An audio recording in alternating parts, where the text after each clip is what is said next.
Folks, join me in welcoming Baylor head football coach Dave Aranda joining us. Coach, welcome. Hey, appreciate it. Thank you for being here. We appreciate you making time in your schedule to be here with us, coming off back-to-back wins to really impressive wins over Texas Tech and Oklahoma State. We're excited. I think the team feels like they're figuring out who they are and what they're capable of. Perfect. So we're excited. We're excited about this opportunity. Big game coming up. Yeah. The rushing yards against Oklahoma State, 343 total. That'll help you win a lot of games. It's crazy what belief does, I mean, a lot of the same run plays that we're struggling early on, and to have the success that we got now, I think you owe it to just the guys know that they're going to get yards. They know that they're going to have rushing touchdowns. They know that they're going to score. They know that we're good. They know this is going to work, and what a difference it makes.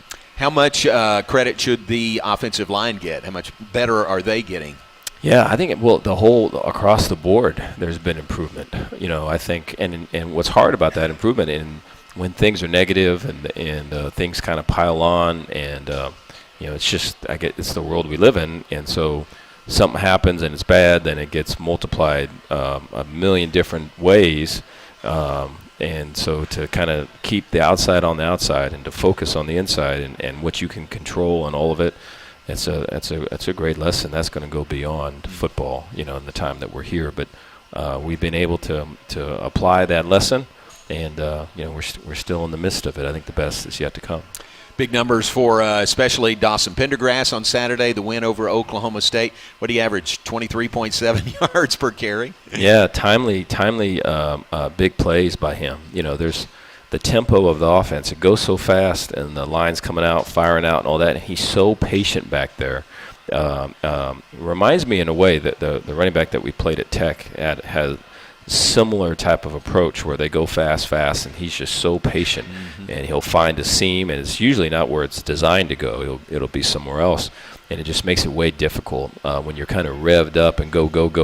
When you're facing Dawson, you kind of have to gear it back a little bit because he could spit out either way, and happily for us, that hasn't been an issue where people have geared it down. They've revved it up, and so we'll take it. Kind of almost an off-speed change of pace. Very much that way. When he gets the ball. That last run he had, the long run, looked like he was going to be, 4 or 5 yard gain. Does Sidney Fugar or Omar Ibedion get an assist on that? He does. I give credit to Coach Miller and Spav and those guys. We've done a really good job of, I think throughout that game, any offensive player, skill player that was on the ground was helped up by a teammate, whether it was a big person or another skilled person. There was no one that just got up off the ground by themselves. And then the further truth of that is, hey, if there's piles, move the pile, right? Defensively, what we try to do is if we got one guy at the point of attack, we try to get 5, 6, 7 others and push the pile the other way. I think with the exception of probably the Iowa State game, I mean, that this has been true throughout the season, despite the wins and losses. And so I think that when you do that, it builds a teamwork and a motivation and momentum and everything. And you saw it come to life there offensively because he was going down, and Cindy picked him up and pushed him on. He did. 55 yards, is that right, on that run? Something crazy, yeah. Yeah, great run for a touchdown. And how about Sawyer Robertson, your quarterback? Is that confidence in him? He just seems like he's got better grasp of everything moving forward. Yeah, I think, early on in the season, it was kind of, hey, man, we had this great walkthrough, we had this great practice, and then we had a great scrimmage, and now we struggled to get from the walkthrough to the practice to the scrimmage, and now we got to take the scrimmage into the game, and we're so far past that, which is, you'd like to be when you start the season. We were not that way, but we're so far past that now to where it doesn't matter how bright the lights are or how big the stadium is or how loud it is or any of those things. We're just ready to go ahead and attack. And so his confidence is in full bloom right now, and we'll take it.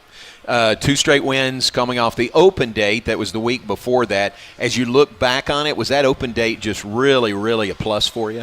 It was. It was hard because of the loss, going into it. But I thought that there was a self-scout both ways. There was some really kind of hard questions with hard truths. And I thought that on both sides, and including special teams, there's a great understanding of who we were and who we weren't. And here's where we got to go to emphasize our strengths. Here's what we got to do to minimize our weaknesses, and I think that's been playing out. Very good. Defensively, are you seeing the improvement there that you would like? There has, yeah. I think our biggest issue to me that we have not overcome and is going to be severely tested on Saturday night is playing the ball when it's in the air. And I think that's something from the beginning of the season till now it really just hasn't improved. And despite our efforts, I think the run game has gotten better. I thought our takeaways have gotten better. I thought that our pass rush has gotten better.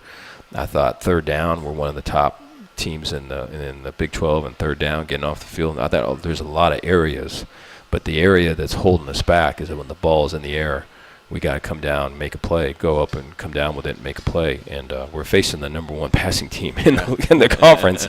And so we're, there's kind of, this is put up or shut up time. And I think, we've approached it that way with the guys and they've taken it as a challenge. So I'm excited. I know we'll step up for this one.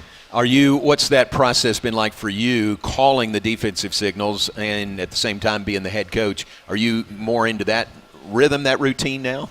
Yeah, there's like frustration. I think the Tech game is a great example of giving up those points at the end. You got a big win, and we kind of needed the win, and it was important to get the win. But then you're just way mad, so it's hard you can't really enjoy it, And so I think it's your juices are flowing in terms of competitiveness and wanting to win and not give up anything. And obviously we're giving up a little too much right now, and so all that takes away from winning. But I think that's important to have because I think our guys see that, and that pushes our coaches too. And so, I think the motivation to do better and the motivation to win, not just win, but win, I think is the difference. And we got to keep that going Saturday. Is there ever something that crosses your mind that is a tug of war between what a defensive coordinator or defensive play caller would do and a head coach would do? Does that ever come up at all? No, at least I hope not. I've thought about that a lot throughout my time here in the role that I'm in now, and so I think about that and try to have a plan so that doesn't happen. I think that if we were to lose a game by a coaching error, we'd like it to be one out of aggressiveness and one not of sitting back and trying to protect or anything like that. I think outside of probably deferring to start the game, I think everything we try to do on fourth downs and the whole thing is to try to be aggressive. And so we'll continue to do that. I think our players for sure know when we are aggressive and we're going to attack and we're trying to score and all of it at whatever cost. I think that gives them some juice when they see that. Coach, I want to get to this, make sure we don't run out of time, but you guys, your team, it's an open date next Saturday, November the 9th, and you got a great event, a toy drive coming up on Monday. Yeah, it's going to be from 6 to 8 on Monday at Foster Pavilion. Our whole team's going to be there. We're hoping that we get some toys that we can give out back to the community, and there's going to be autographs and pictures. And I know that our guys are looking forward to it. They've already mentioned it a couple times about how fun that's going to be. And I think anytime there's been that type of engagement, it's been a favorite of theirs, so they're looking forward to it. Man, that is great. Baylor Athletics, Baylor Football, GXG Elite is a part of that, and it's all free. The only cost of admission is bring a new toy, and then all those will be collected and given out here as we move into the holiday season. Yeah, a lot of guys have brought this up prior to us doing it, of wanting to do it, and so now that we've got everything together and we're moving forward with it, I'm way excited about it. Would like to do this every year. Wow, that's great. All right, coming up Monday, 6 to 8, as Coach said, at Foster Pavilion, and it's absolutely free. Just bring a new toy, and that'll be donated, and it'll go to those in need in the community. That is very, very nice. How about TCU? Sonny Dykes on the other side is a guy you know pretty well. Yeah, I've known him since I was a grad assistant at Texas Tech. It was back in 2000, and so a lot of respect for him. I mean, he's a great offensive mind. I know he gets guys ready to play. There was a game when I was at Utah State, and he was at La Tech, and I think they were the number one offense in the country. I think at halftime we had them like it was 17-7 or something, and we had them to 7 points, and it went to like overtime. It was like 49 to 49. So the whole second half was like, oh my goodness. Wow. But we're able to win that game, and so there's a lot of respect for him. I think he does a great job. And then Andy Avalos is their defensive coordinator. I've known Andy for a long time too, and so it gets to be that way. I guess when you get up in years, you get just a lot of connections and everything else. And so, I mean, they're doing a great job. They're playing well. They've got some good momentum behind them. And so there's two teams that are kind of rising up at the same time. It's going to be a good battle. Yeah, it's a blackout, asking fans to wear black. Felicia Mulkey's already ready, dressed for the game. But team wearing those anthracite uniforms, they get into that, don't they? They're way excited about that. Yeah, I mean, ever since we started on Monday, just with the helmets and everything else, they're way excited about that. And I know in our team meetings, that's brought up about the environment and how cool it was last home game where we were able to wear those at night, and they're looking forward to this one. And they know to have all that energy and everything, the work you got to put in and the product you got to put out, and so they're fully aware of that and excited about being a part of it. You mentioned the passing attack of TCU, pretty potent part of their offense. It is. They've got really good skill players, and so they do a great job of getting mismatches and things. We got to be way observant about that and be able to get the math on our side. And then I think the quarterback does a great job. I think, he's able to manipulate and move around the pocket and get the ball out fast. And I think the running game has been something they've been struggling to kind of get going. We don't want it to get going versus us. I think kind of a similar situation as Oklahoma State. But I think these guys, they'll be fine throwing it a million times. And so, it could be one of those games is back and forth, just being on defense. We don't really want that to be like that. Yeah. So we're going to do everything we can to play good defense. And it didn't take long being here at Baylor to understand that rivalry, right, between Baylor and TCU. Yeah, and just knowing a lot of the guys that are coming back, just the talks with the former players and some of the former coaches, and just the how heated it was and competitive it was, and just the crazy games and just all of it. And so, this one right here has got great skill players. Our game coming up on both sides of the ball, and so I think the speed that's going to be on display is going to be probably the most since we played Colorado. And so there's going to be great talent on the field, and the opportunity to minimize mistakes and take advantage of opportunities is what's going to be the difference. The 2013, 2014 teams, back-to-back Big 12 champs, they're coming back, and they're going to be recognized this weekend. So cool. Yeah, so cool. I remember those watching those teams. I remember watching those games. I remember just all the scoring and just the craziness and just the never being out of a game and always kind of coming back and just knowing that you're going to win, just all those things, just so cool. And so being able to talk to our players some about that, and they're excited to be able to see those guys too. Can that work in your favor, just those guys coming back and maybe play off that? I think so. I think anytime that there's always – you always feel you, for sure, because you're walking around and living in you. And then when you get out and then you make a connection with the crowd, and it's a home environment, and then you come out and then you see former players that are repping, the logo that you got on, and you see that they went through everything you went through, and they're representative of you and you're representative of them. And it's just, there's something about that where just the you grows. And it's bigger than you, and that can be very empowering. And so I anticipate that's going to happen. Yeah, very cool. All right, Baylor and TCU, it's the 120th meeting, so it's our longest-standing rivalry now, Baylor and TCU, and we sort of owe them. They have won the last few in this series. That comes up Saturday night, 7 o'clock at McLean Stadium, a blackout at McLean Stadium. By the way, the game this Saturday, Baylor and TCU, is sponsored by Central National Bank, so we look forward to that, and we appreciate their partnership in so many different areas. Continuing with Coach Dave Aranda, and we'll get you out of here in a few minutes, and then will you catch any of the Game 5 of the World Series, Dodgers-Yankees tonight? Your Dodgers. Yeah. The last night was tough. It was tough to see that. Was hoping that was not the case. And anytime I watch it, there's bad things happen for the Dodgers, so I just kind of check my phone. and kind of keep updated that way. So every 5 minutes I'll take a look and see what's happening. Did you go to many games at Dodger yeah. Stadium? Yeah. Did you? My grandmother was a huge Dodger fan, huge, and so there was an old commercial. It's a TV commercial about like a grandmother that was an NBA fan. It was for the NBA season, so they had like Christmas, and they had Halloween, they had birthday parties, and the grandma's always kind of overlooking the kids, looking at the NBA game.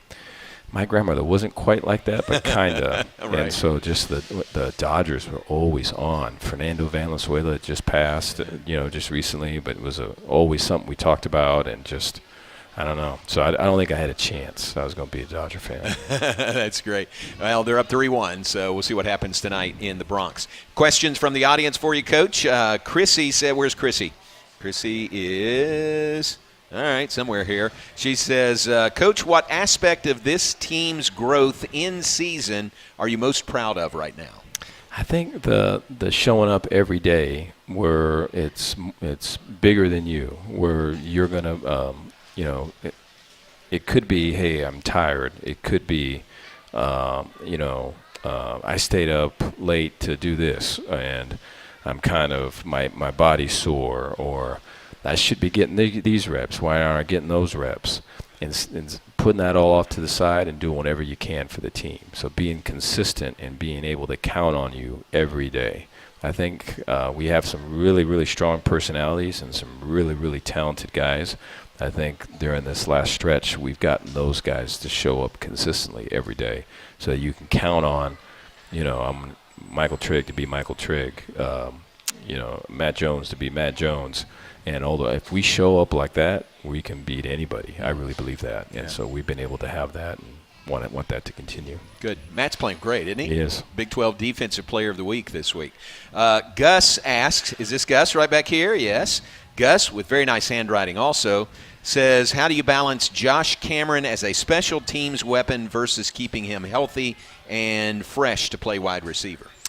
It's a good question. We try to be able to feature him early in the game, and then depending on kind of how that game goes, we've got other guys that can contribute in that area. I think Josh is a competitor, and he wants all of it, And so if we give it to him, he'll take it. But I think, we try to be able to have a really good beat on kind of how their punt coverage goes and what we can take advantage of. And so that first one's kind of a read, or this is it.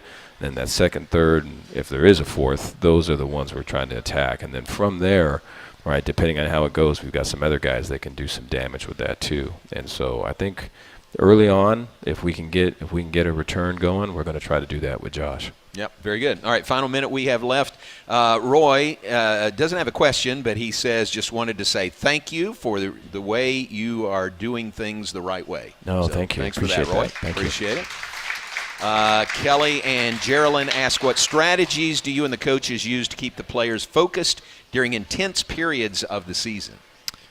Yeah, I think it's always kind of looking in the mirror. I think it's trying to be better than you were yesterday. I think it's being honest. I think a lot of that has to be modeled. I think the best way to do that is to do that myself and to be kind of transparent, and so that they see that, hey, there are people that do this, and this is a way for growth and a way to be better. And then I think if you do that, then you can be honest, and then you show that you care about them. Then you can be honest with them, and then that opens up a whole new deal. Because I think a lot of times for kids, they do everything to avoid hard truths and hard realities. And so football can be great in a lot of respects. The one that I most enjoy is the personal growth it gives you and the challenges that you have to meet and overcome, and you do that by becoming better yourself. And so, yeah. That's great. Very good. Coach, we'll let you go. We appreciate it. Thanks very much. Good luck on Saturday. Thank you, guys. Coach Dave Aranda, Baylor and TCU, Saturday, 7 o'clock at McLean Stadium. Yes, in a blackout at McLean Stadium.